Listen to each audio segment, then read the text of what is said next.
संध्याकाळची वेळ होती. घरातील वातावरण आधीच तणावाने भरलेलं होतं. हॉलमध्ये सगळे बसले होते. मधुकररावांच्या चेहऱ्यावर राग स्पष्टपणे दिसत होता, तर पूजा त्यांच्या शेजारी बसून काहीतरी कुजबुजत होती. महेश ऑफिसमधून नुकताच घरी आला होता. त्याला आतून काहीच कल्पना नव्हती की पुढच्या काही क्षणात त्याच्यावर काय कोसळणार आहे. तो शांतपणे आत आला, बॅग एका कोपऱ्यात ठेवली आणि "नमस्कार बाबा" असे म्हणत मधुकररावांकडे पाहिलं. पण त्यांच्या चेहऱ्यावरच्या रागाने त्याला थोडंसं विचित्र वाटलं. तो पुढे काही बोलणार त्याआधी अचानक मधुकरराव उठले आणि मोठ्या आवाजात म्हणाले, "जावई बापू, हा कसला प्रकार आहे? तुमचा हा उर्मटपणा आम्ही अजिबात सहन करणार नाही. जावई आहात म्हणून समजावून सांगतोय, पण यानंतर माझ्या मुलीसोबत जर कुठलीही उर्मट वागणूक केली तर माझ्यासारखा वाईट कोणीही नसेल." असे म्हणत संतापलेल्या मधुकररावांनी आपल्या जावई महेशला रागाने डोळे वटारून धमकावलं आणि तिथून निघून गेले. बिचारा महेश थक्क होऊन मोठमोठे डोळे करून मधुकररावांकडे पाहतच राहिला. त्याला काहीच कळेना की ह्यांना अचानक काय झाले. समोर बसलेली त्याची बायको पूजा हिने देखील एकदाही आपल्या वडिलांना थांबवण्याचा प्रयत्न केला नाही. "बाबा, महेशशी असं बोलू नका" असंही ती म्हणाली नाही. उलट तीच मधुकररावांना महेश विरुद्ध अधिकच भडकवत होती. हे सगळं इतकं अचानक घडलं की महेशला क्षणभर वाटलं जणू तो एखादा वाईट स्वप्न पाहतोय.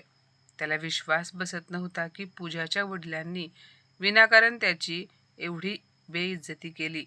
इतकं जाहीरपणे त्याला अपमानित केलं आणि पूजा गप्प बसली. महेशला अजिबात अपेक्षा नव्हती की मधुकरराव त्याच्याशी अशी वागणूक करतील. पूजा आणि महेशच्या लग्नाला फक्त 1च वर्ष झालं होतं.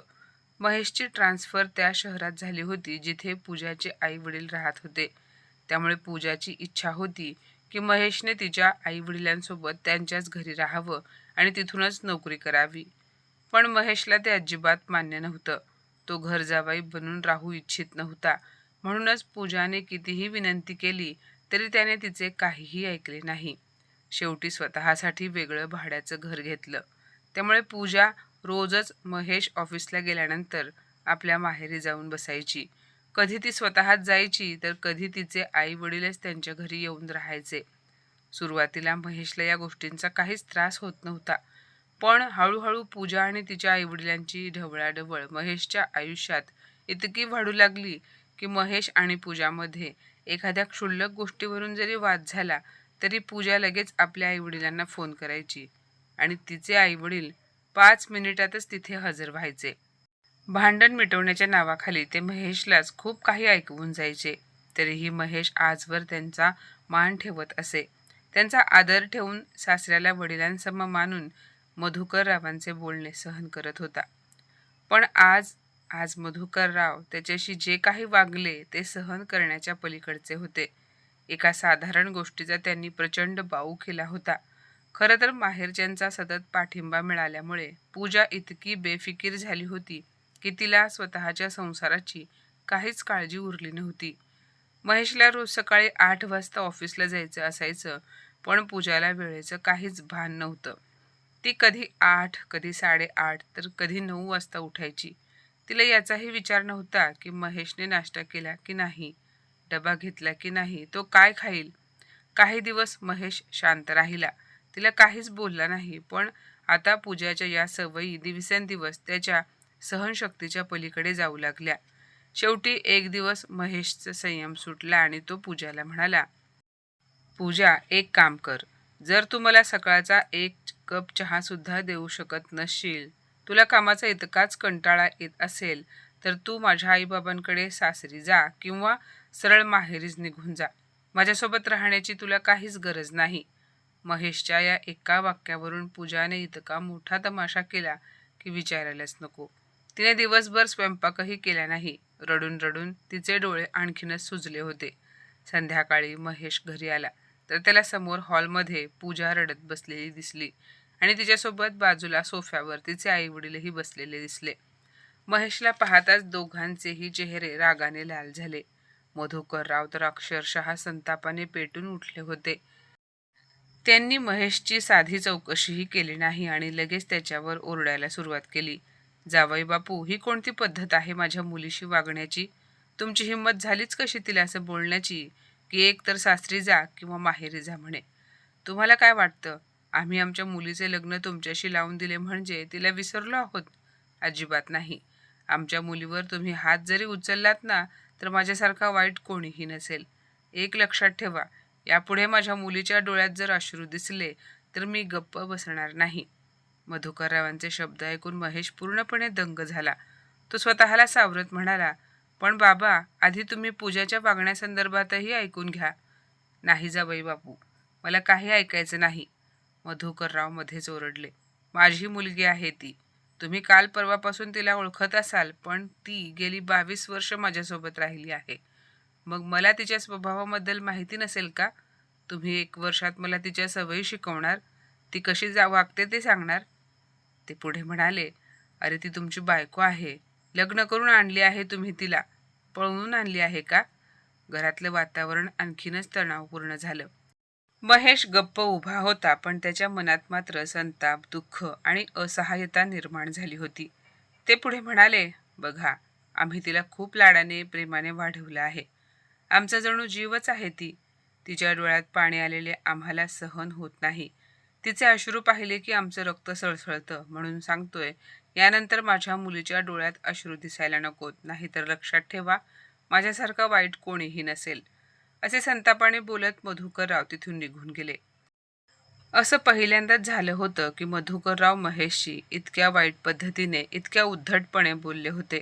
महेशला त्या रात्री झोपच आली नाही. त्याला अजिबात अपेक्षा नव्हती की पूजाचे वडील त्याच्याशी अशा प्रकारे बोलतील, आणि त्यातही पूजावर या सगळ्यांचा जणू काहीच परिणाम झाला नव्हता. उलट मधुकररावांनी महेशला दम दिल्यापासून पूजाच्या चेहऱ्यावर एक वेगळीच शांतता दिसत होती. कदाचित तिला असं वाटत होते, माझ्या वडिलांनी महेशला चांगलंच घाबरवलं आहे. आता तो मला काहीही बोलणार नाही. माझ्या वडिलांनी त्याला त्याची जागा दाखवून दिली. इकडे महेश मात्र अपमानाने पूर्णपणे खचला होता. तो संपूर्ण रात्र झोपू शकला नाही. त्याला आता स्पष्ट कळलं होतं की या सगळ्यामागे पूजाचाच हात आहे. त्यामुळे त्याने पूजाशी बोलणंच बंद केलं. 4 दिवस महेशने पूजाशी एक शब्दही बोलले नाही. घरात फक्त शांतता, पण ती शांतता खूप काही सांगत होती. आणि मग 5व्या दिवशी पुन्हा एकदा पूजाने आपल्या आईवडिलांना बोलावून घेतले. त्या दिवशीही महेश ऑफिसमधून घरी आला आणि समोर हॉलमध्ये रागाने बसलेले सासू सासरे पाहताच त्याला सगळं समजलं. आज पुन्हा काहीतरी होणार. आज पुन्हा एखादा नवीन मुद्दा काढला जाणार, किंवा पुन्हा पूजाने काहीतरी आग लावली असणार. पण यावेळी महेशही ठाम होता. एकदा नकळत त्याने आपला झालेला अपमान सहन केला होता, पण आता नाही. आता तो गप्प बसणारा नव्हता. आता तो स्वतःच्या स्वाभिमानासाठी उभा राहणारा होता. मनातल्या मनात काहीतरी विचार करत महेश शांतपणे आपल्या खोलीकडे जाऊ लागला. पण मधुकररावांसाठी हे असहाय्य होतं. महेशने त्यांना पाहून दुर्लक्ष केलं होतं, त्यामुळे त्यांचा राग अजूनच भडकला. ते हॉलमध्ये उभे राहून महेशवर ओरडू लागले, जावई बापू, हेच का तुमचे संस्कार? समोर सासू सासरे दिसत असूनही दुर्लक्ष करत आहात? महेश थोडा थांबला आणि शांतपणे म्हणाला, नाही बाबा, तसं काही नाही. आज ऑफिसमध्ये खूप काम होतं, त्यामुळे मी थोडासा थकलोय. असे म्हणत तो पुन्हा खोलीकडे जाऊ लागला. मधुकरराव लगेच उपरोधाने म्हणाले, थकलात की घाबरताय? आता मात्र महेश थांबला. तो मागे वळला, सरळ मधुकररावांसमोर येऊन उभा राहिला आणि ठाम आवाजात म्हणाला, बोला, काय बोलायचे आहे तुम्हाला? मधुकरराव म्हणाले, बोलायचे काय आहे जावई बापू? मला कळलं की गेल्या 2-4 दिवसांपासून तुम्ही माझ्या मुलीशी बोलत नाही आहात. का? मागच्या वेळी मी तुम्हाला समजावून सांगून गेलो नव्हतो का की माझ्या मुलीच्या डोळ्यात अश्रू यायला नकोत, तरीही तुम्ही असं कसं वागलात? सासऱ्यांचे बोलणे ऐकून महेश स्पष्टच म्हणाला, एक काम करा, तुम्ही तुमच्या मुलीला इथून घेऊन जा.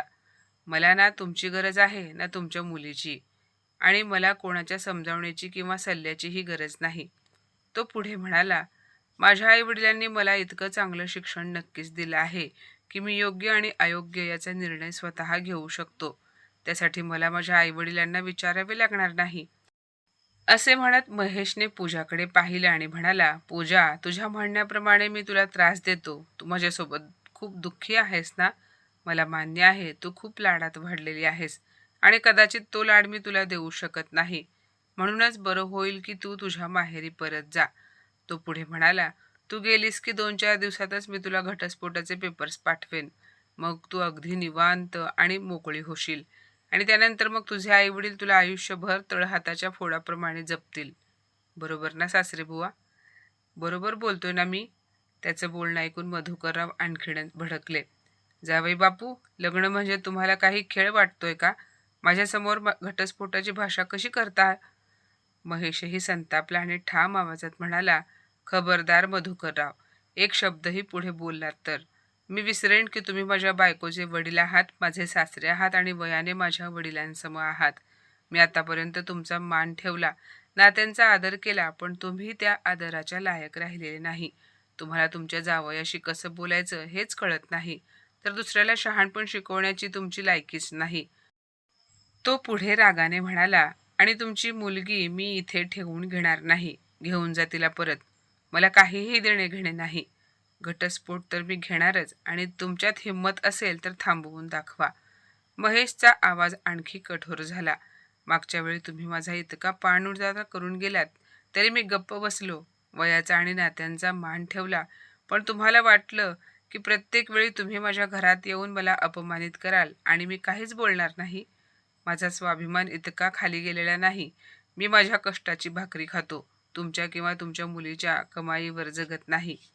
तो संतापून पुढे म्हणाला, 5 मिनिटात तुमच्या मुलीला घेऊन माझ्या घरातून निघून जा, नाहीतर मला स्वतः तिला या घरातून बाहेर काढावे लागेल. महेशचा हा अवतार पाहून मधुकरराव गोंधळले, कारण सगळाच डाव उलटला होता आणि पूजाची तर अवस्था अधिकच वाईट झाली होती. आजपर्यंत तिचे हिरो असलेले बाबा महेश समोर झिरो वाटत होते. आज महेशचे पारडे जड झाले होते. महेशचा राग पाहून पूजाच्या मनात भीती निर्माण झाली. जर खरंच महेशने मला घराबाहेर काढले तर माझे काय होईल? महेश ठामपणे म्हणाला, सगळ्यांच्या तोंडाला कुलूप लावण्यासाठी एकच मार्ग आहे. यापुढे तू तुझ्या आईवडिलांसोबत तुझ्या माहेरीच राहा. इकडे अजिबात येऊ नकोस. मला तुझी काही गरज नाही. हे ऐकताच पूजा रडू लागली. तिने महेशचे पाय धरले आणि म्हणाली, प्लीज महेश, मला माफ कर. मी नाही जाणार. मी हे घर सोडून कुठेही जाणार नाही. मी तुला सोडून जाणार नाही. महेश काही क्षण शांत राहिला, मग म्हणाला, ठीक आहे पूजा, पण नीट विचार कर. तुझ्यासमोर 2च मार्ग आहेत. एकतर तू तुझ्या आईवडिलांसोबत जा किंवा त्यांच्याशी संबंध ठेवू नकोस. तो पुढे म्हणाला, कारण मला या लोकांशी काहीही संबंध ठेवायचा नाही. तुला माझी पत्नी बनून राहायचे असेल तर तुला मी सांगितलं ते ऐकावंच लागेल. तुझ्या आईवडिलांसारखी माणसे जिथे असतात तिथे कोणाचाही संसार नीट उभा राहणार नाही. महेश शेवटी म्हणाला, निर्णय तुझ्या हातात आहे. मी किंवा तुझे आईवडील. हे ऐकून मधुकरराव पुन्हा रागाने ओरडले, चल बाळा इथून. वेळेत याची अवकात कळली. चल, घटस्फोटानंतर तुझं दुसरीकडे चांगला मुलगा पाहून लग्न लावून देतो. तिथे तू राज्य करशील. पूजा पटकन म्हणाली, नाही बाबा, हे तुम्ही काय बोलताय? लग्न काही भाऊला भाऊलीचा खेळ नाही की एक ठिकाणी वाद झाला म्हणून दुसऱ्या लग्नाची तयारी करावी. आई बाबा, तुम्ही जा इथून.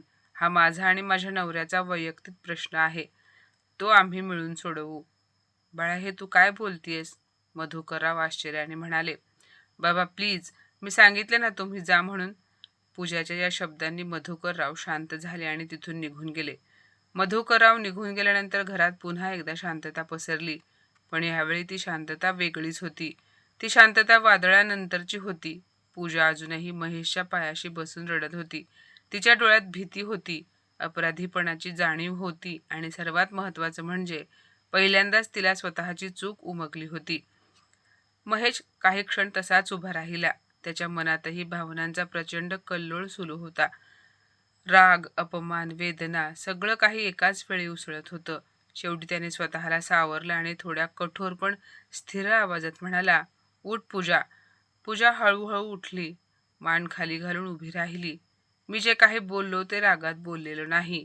मी खूप दिवसांपासून सहन करत होतो, पण आज माझा संयम सुटला.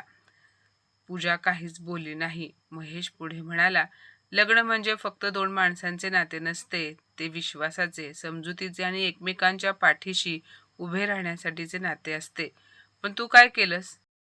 तो थोडा थांबला आणि पूजाकडे पाहत म्हणाला, प्रत्येक छोट्या गोष्टींवर तू तुझ्या आईवडिलांना मध्ये आणलंस. कधीच माझा ऐकून घेण्याचा प्रयत्न केला नाहीस. पूजाच्या डोळ्यातून अश्रू वाहू लागले. माझ्याकडून चूक झाली महेश, मला समजलं नाही. समजून घेण्याचा प्रयत्नच केला नाहीस तू. महेशचा आवाज पुन्हा थोडासा कडक झाला. तुला वाटत होतं तुला आई वडील नेहमी तुझ्या बाजूने उभे राहतील, पण संसार असा चालत नाही पूजा.